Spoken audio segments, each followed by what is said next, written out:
So I'm here at one of the legendary parishes in Altoona with the legendary pastor, the very Reverend Frank Scornienci. Good morning, Father. Good morning, Tony. Thanks for having us today to talk about a topic I know near and dear to your heart, and that, of course, is St. Francis. We're in a year of St. Francis, as declared by the Pope.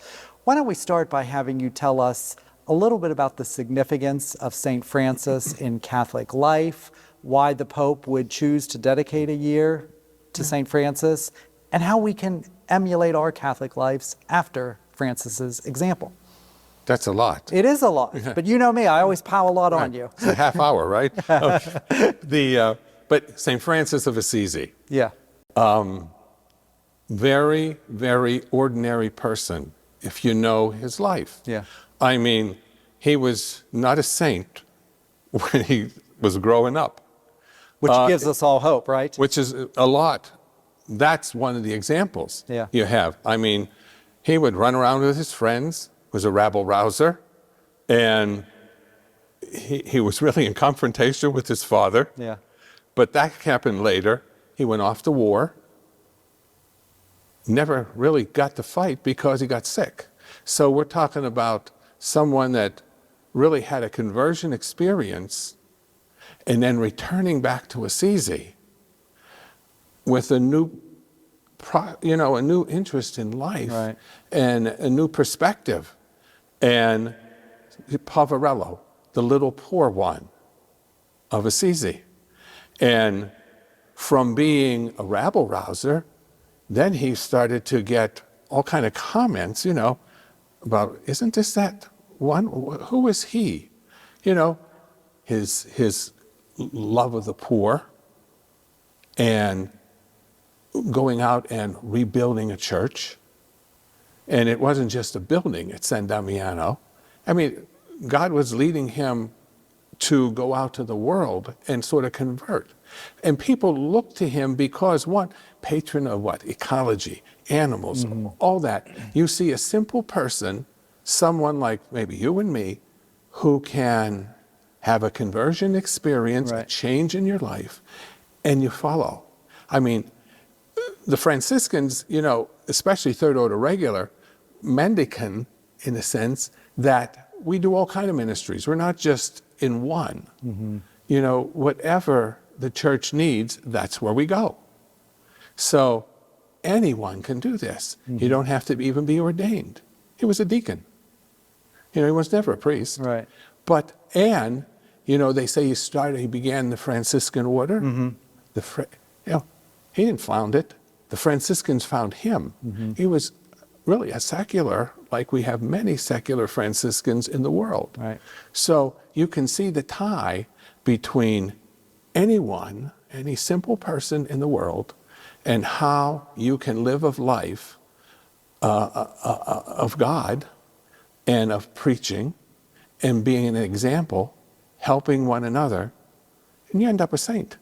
Well, it's really what we're all called to do. Our lives are chaotic, troubled. We're all probably on the wrong path to some degree, but there's always that hope. And I think the example of St. Francis gives us that hope. God is always calling us to turn our lives around. Exactly. Yeah. And Francis is a tremendous role model. So a beautiful example and a great year to really celebrate that and know that there's hope in our lives as well. You're one of many Franciscan priests who serve in our diocese and carry on that legacy of Francis of Assisi. Talk about the ministry and presence of the Franciscans in this diocese of Altoona Johnstown. Well, we have a long history here. The Third Order Regular of St. Francis has Immaculate Conception Province, of which I belong, Sacred Heart Province, which is in Loretto, their mother house in Loretto. And it goes back to even before both of our provinces were a province. And it's not just Third Order Regular now that minister in Altoona Johnstown. You've got the Friars Minor, the Capuchins, the Conventuals. They're all over the diocese, helping out, in which we do anywhere in the world, and especially in the United States, where bishops need us. And so, as I said, we were at Mount Carmel in 1909. Parish of Mount Carmel began in 1905. So there was what, 4 years of diocesan. Then it's been Franciscan from 1909 on. That's an amazing history. Mm-hmm. It's really remarkable when you think about it. And basically we came here to minister to the Italian immigrants. Right. And when you take pictures of our church a lot, and you see all the artwork in the architecture, it's modeled after those parishes in Italy. And the service the Franciscans gives, not just in parishes, but any other ministry needed in the diocese. And I know you're going to go through a list of where Franciscans are of the First Order and the Third Order a little later when we talk a little bit about this Jubilee year. Yeah. And speaking of that Jubilee year, one of the reasons I'm here, this is one of many places in the diocese declared by the bishop as a pilgrimage site to mark this Jubilee year. Explain the significance of this and also the opportunity for an indulgence. Right. Well, it's interesting. I did a little research. Jubilee years, they're called holy years. And they're usually celebrated in the world every 25 years. We had that, right? Back in 2025. Right, last year. And then we just finished a Jubilee of, an extraordinary year, Jubilee of Hope. So we had back to back. Now we have back to back to back. And the Pope this past January, promulgated Franciscan Jubilee year for the 800th anniversary of the Transitus of St. Francis of Assisi, the passing of St. Francis, the dying. And that's what we're celebrating. We're going to talk a little bit about that a little bit later too in the show. But I want to read just a little bit about what was in the promulgation decree from Pope Leo.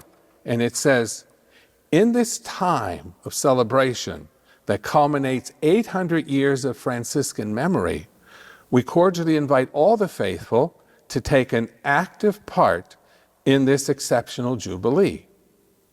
May the shining example of St. Francis, who knew how to make himself poor and humble in order to be true alter Christus, other Christ on earth, inspired our hearts to live with the authentic Christian charity toward our neighbor and with a sincere longing for concord and peace among peoples.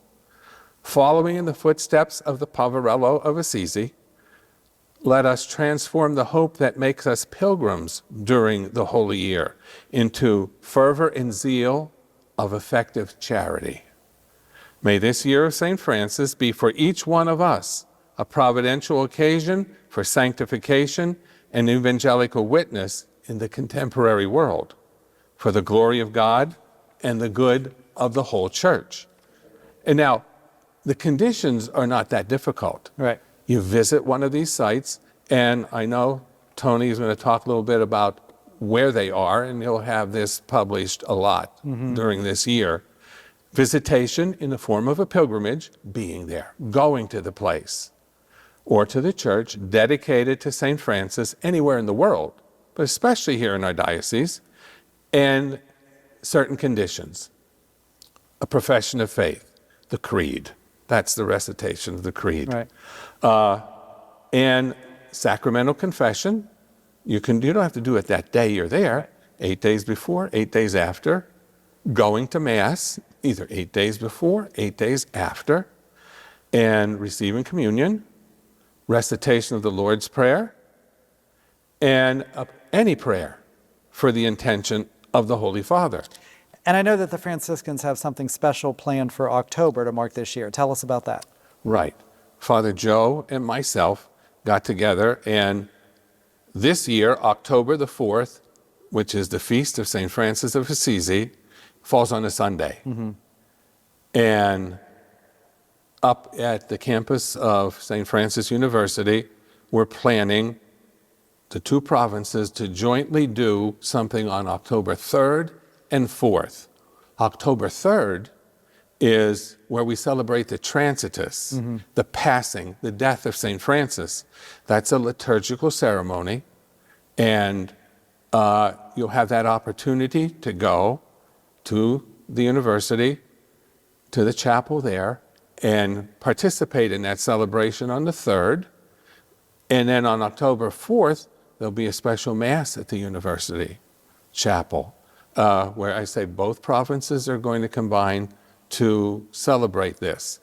More details will follow. Right. Father, what a pleasure being here with you today. Again, in this year of St. Francis, we salute you and your fellow Franciscans for all you do. You're tremendous role models to all of us. We thank you.